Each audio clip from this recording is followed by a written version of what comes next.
So we're going to put ourselves in the hot seat, have a little bit of a rapid fire. Okay. I will start with you, CMac.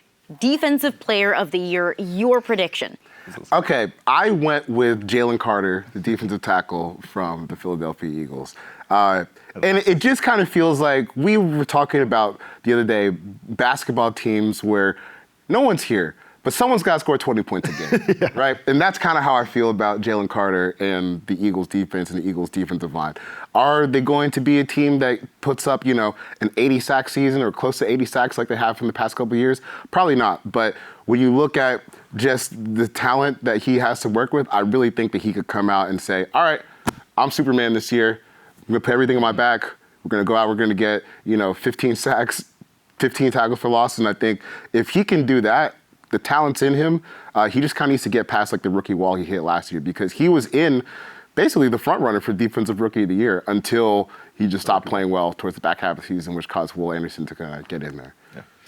Yeah, I would say I am going to stick with what I know works. Now, I don't think we've had a player go back-to-back as Defensive Player of the Year since Aaron Donald, but I think Myles Garrett's got the stuff for it. Double-digit sacks each of the last 6 years. He's a player that is the perfect fit in the defense that he's a part of here. We know got a little bit banged up, that shoulder basically hanging off by the end of last year, but I just think prime coming in healthy again to be the guy. I picked the dude that looks like the space alien and plays like it, and once I saw him cross up a center, which should be illegal, by the way. If we're going to make backside cut blocks and all that stuff illegal for offensive linemen, take away the ability to put edge rushers down in the interior line. That's a crime. It shouldn't happen. It's like a threshold of athleticism. Would you run? Sub 4.5? Yeah. Nah. Back to the edge you go. Yeah, that's exactly it. Right. Nate, who's your defensive player of the year? I am crying. Oh, man. Who is? You just talked about there hasn't been one back-to-back Defensive Player of the Year winner. And that's because voters like the shiny new toy. Even if this guy hasn't been he's got a little wear. He's going up for a contract now. That's Micah Parsons, is because he's come close. He keeps getting all-pro teams. He's a force of nature. Honestly, him, Myles Garrett, probably back and forth right now, but really I would take Micah Parsons just because I just feel like every play he's bringing it, he can do so much with him. I just think I think that Cowboys defense is still going to be pretty good with Mike Zimmer. He's going to unlock Parsons a little bit more and use him in some fun ways. So I think he just racks up the actual numbers where voters go, oh, there's 16 sacks. Boom, I'm going to give it to him. And like I said, it's a shiny new toy for them to vote on.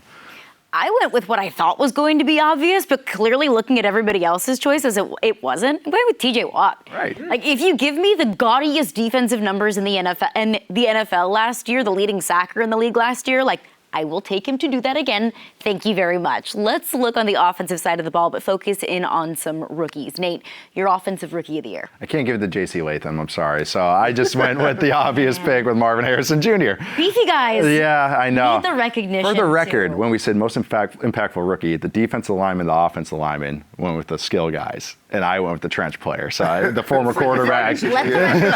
Let the record show. It's Marvin Harrison Jr. We've already laid out the impact he can bring. I think he's going to have the stats to back that up. I do think there's some cool quarterbacks this year that maybe go with this, but I think Marvin Harrison Jr., it's his award to lose. Go, Joe.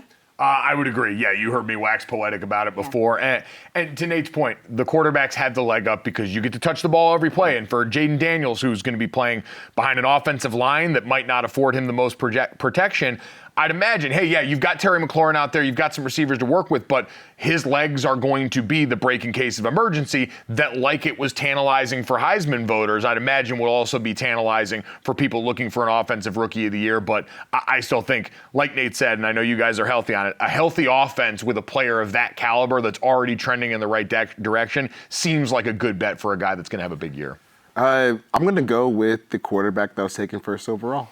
And it's going to a team that's not first overall quality. Yeah, don't overthink it. We've talked ad nauseum about how good the Bears defense is. I know. We've already talked about Robo Dunze on this show.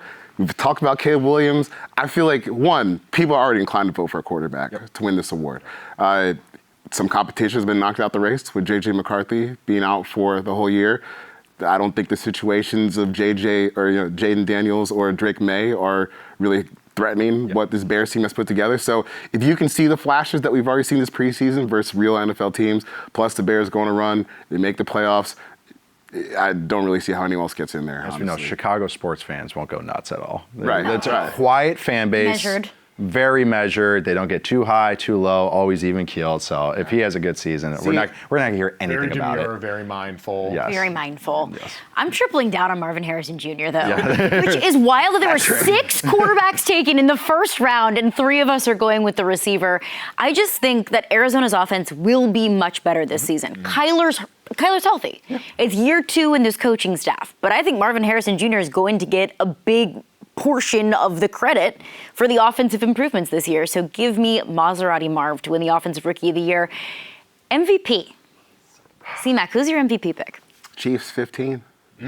I mean, come on, man. Because why? Because he's the most underrated player in the game. Yes, he is. The NFL players. You talk enough about Patrick Mahomes. I know, but I just that one guy in Kansas City. 4th in the top 100, man. I guess talking about. I just need to warn. The football guy said he's smarter than Patrick Mahomes, for God's sake. Guess we have to talk about. Coming for dude. Dude, if NFL players and the 5'8", 140-pound flag football quarterback, if you're listening to me at this right now, he's listening to all of this. Yes, he's reading all of this. When the Raiders made the Kermit the Frog voice joke, he basically said, yeah, we'll see him on the field twice a year, baby. And I think you pair that mentality, everything we already know about him, all the greatness, plus 2 real deal NFL receivers that he did not have last year. He's taking everything. We're going 17-0. NFL MVP, Super Bowl MVP, whatever is left, he's taking it this year. It's such silly bulletin board material, too. Like, nobody's saying anything bad about Patrick Mahomes. So it's like, oh, you don't like the way I talk? Yeah. Like, I'm coming for you. I never said anything about your mom. Nate, who you got? Oh, man. I went with, God, I'm just repeating my pick from last year because I'm manifesting this. And that's Josh Allen. I'm betting on the Dragon. And it, again, is more where, because right now what's the narrative? They've lost so much. Oh, they're not making the playoffs. I mean, that's maybe the narrative, the straw man I'm arguing in my head. But because if they do make the playoffs, because what I think Josh Allen is, which is, I think, the clear number 2 behind Patrick Mahomes in a category by himself, is that the narrative is, Josh Allen carried this team into the playoffs, which he already has been doing. But this time it's more of that, or people are recognizing. They're not getting mad that he threw 1 interception after he just threw 5 amazing passes before that. Those types of things is what I think leads up to, because the Bills maybe in our heads took a step back and Josh Allen keeps ascending, that it's just kind of the math for the MVP. Who you got, Gojo? All right. We've talked a lot about narrative work here. We've mentioned the Cowboys a couple times, but allow me to hit the button here. I'll go Dak Prescott on this one. And I can give you a bunch of actual reasons. He finished 2nd in the MVP voting last year. Like, it's not an insane thing to think, especially on a team that, like we talked about, devoid of a run game and with Mike McCarthy calling plays, puts a lot of onus on Dak Prescott to make big throws, to be incredibly accurate, which he's capable of. But you hit on it, too. Spite is a powerful, powerful weapon. And this guy, walking into a season where we all expect Dak Prescott is actually going to go in this, not signing the deal that's on the table right now from the Cowboys and saying, I want to hit true free agency because they can't tag him, and see what that tastes like. And so the idea of Dak Prescott winning MVP and Jerry Jones having to watch him walk out the door and pay, $40 million into the cap next year, watching him play for somebody else if he goes and takes $60 million a year from the Raiders or someone like that, is something that, again, I talked about the sports talk machine. The things that would be said, just give me a Steadicam on Stephen A. Smith.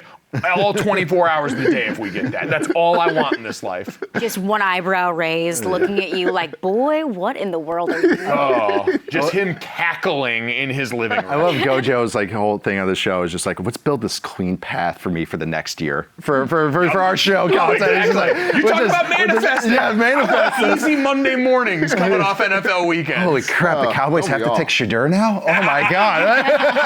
And are they going to bring Dion with them next on First Take? Oh my God, that would feed families. That is what we in the industry call ATs. I know that back-to-back MVPs are very rare. We talked about it with Defensive Player of the Year. I'm going to go Lamar Jackson as my MVP pick. There we go.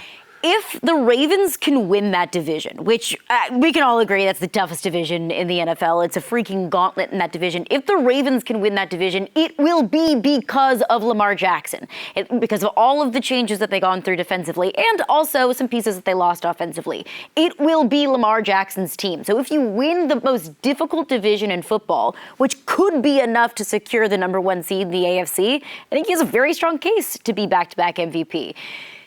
Most important question of the day. Who makes the Super Bowl? who wins the Super Bowl? Well, it's kind of easy. My AFC one's pretty easy. Chiefs, okay, all right. Now, NFC is a little more interesting. I hinted at this earlier because we had a little Lions, a little 49ers discussion, but my team is the Packers for the NFC representative. And I have to say who wins right now as well. And the winner of that is the Packers, just to spice things up. We're going way back.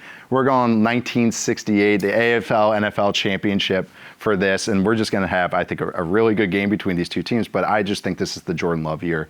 I think this is the year that he really anoints himself. That's like not just an interesting quarterback that's replacing a legend who replaced a legend. It's now like, oh, shoot, he's actually a real deal, too. And I just think the rest of the team's built up around him to do that. I mean, it seems like either way in that matchup, we get the Jesse Pinkman. They can't keep getting away with this. The Packers either go 3 for 3, or Mahomes goes 3 for 3 in 3 years and 3 Super Bowls. I'm so lame. I'm going to pick, it's the Chiefs and the 49ers until further notice. The Chiefs are going to win until further notice. We took a team that found a way to overcome having next to nothing in the receiver room next year and made it work, and now they went out and added Xavier Worthy, who Patrick Mahomes is just YOLOing everything to in practice, apparently, to prep him for the wars to come. So I'll rock with that guy until further notice. Taylor Swift forever. Let's do this thing. Yeah, I'm going to Manifesting. I need to see her in New Orleans. That's what I need as many of these Super Bowls. She won't be touring finally at that point. She'll be at the game, and there, in theory, is a chance that I could come across. You're like the farmer's manual with the weather. You're like, okay, her touring schedules end. Okay, their playoff run. Okay, what's their schedule at the tail end of the season? Okay, they're going 11-5, so that's a 2 seed. So we can get, you got it all mapped out. It's all there. I'm Zach Galifianakis in The Hangover right now. Carry the 2, square root. I'm going to continue my trend of being like the most boring, basic person on the back half of the show. I've been standing Caleb Williams and Patrick Mahomes, like really out there takes. And I'm also going to copy you and say Chiefs 49ers Super Bowl. I think I copied you technically in the doc, so I'll shoot you some bail on that. I appreciate that. But like we're really being brave here. Yes, the we teams are. that just played in the Super Bowl and have been in the Super Bowl more than anyone over the past 4 years are going to make the Super Bowl again. Wow. And the team that keeps winning is going to win again because I'm picking the Chiefs to beat the 49ers in the Super We Bowl. have a new Heard it MVP here pick. first. Yes. Yeah. So brash. I have a rule. Let's say these are your minus 100 gambling takes. Yeah. Yeah, exactly. You're not here for value. You're just here for a guaranteed return. But I always have a rule. Just don't get cute with it, with anything. In life, with picks, don't get cute with it. So that's exactly what I did with my prediction here. Did not keep it simple. Got really cute with it. Bengals and the Lions in the Super Bowl, and I'm going to say that the Bengals bring home their very first Super Bowl this season. Like you said, like they can't keep getting away with this. The Chiefs cannot keep getting away with this. At some point, somebody else is going to break through, so who better to pick to break through than the team that did in fact beat, and the one quarterback that did in fact beat Patrick Mahomes just a few years ago to get to the Super Bowl. This is a window for the Bengals. Like, they're not going to re-sign T. Higgins. Like, can they afford to re-sign everybody that they want to re-sign? Do they want to re-sign? They want to re-sign Jamar Chase, obviously. Are they willing to put up the cash to keep this window open as long as it can be with that entire crew? So I'm going to go with the Bengals. I think most importantly there, all Big Cat Super Bowl. I was thinking of something there. I was saying I found someone that's a bigger cat person than I am. That's the joke. We'll ride off on that one. A couple of years ago it was the Kelsey brothers. Yeah. Now it's going to be just the Cat Super Bowl.